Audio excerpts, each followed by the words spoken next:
Chapter 16 The Singing Tree. Graham was released from the hospital the next morning, mainly because she was so ornery. Gramps wanted her to stay another day, but Graham climbed out of bed and said, "Where's my underwear?" "I guess this cantankerous woman is getting out of here," Gramps said. I think fear had made us all a little cantankerous. I had spent the night in the waiting room. Gramps offered to get me a motel room, but I was afraid that if I left the hospital, I would never see Graham again. The boy we had met at the river curled up in the armchair, but I don't think he slept either. Once he used the telephone. I heard him say, "Yeah, I'll be home in the morning. I'm with some friends." The boy woke me up at 6 o'clock and said Graham was much better. He handed me a piece of paper.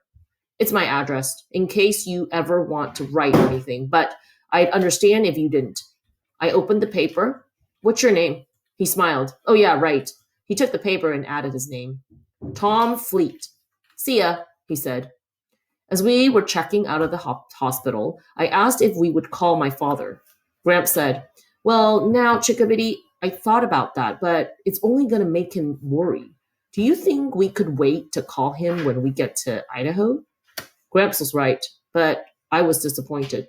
I was ready to call my father. I wanted very much to hear his voice, but I was also afraid that I might ask him to come and get me.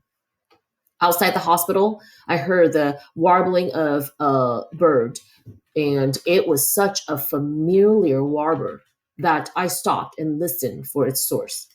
Bordering the parking lot was a rim of poplars. The sound was coming from somewhere in the top of one of those trees, and I thought instantly of the singing tree in Bybanks. Next to my favorite sugar maple tree beside the barn is a tall aspen. When I was younger, I heard the most beautiful bird song coming from the top of that tree. It was not a call. It was a true bird song with thrills and warbles. I stood beneath the tree for the longest time, hoping to catch sight of the bird who was singing such a song. I saw no bird, only leaves waving in the breeze. The longer I stared up at the leaves, the more it seemed that it was the tree itself that was singing. Every time I passed that tree, I listened. Sometimes it sang, sometimes it did not. But from then on, I always called it the singing tree. The morning after my father learned that my mother was not coming back, he left for Lewiston, Idaho. Gramps came to stay with me. I had pleaded to go along, but my father said he didn't think I should have to go through that. That day, I climbed up into the maple and watched the singing tree, waiting for it to sing. I stayed there all day and on into the early evening.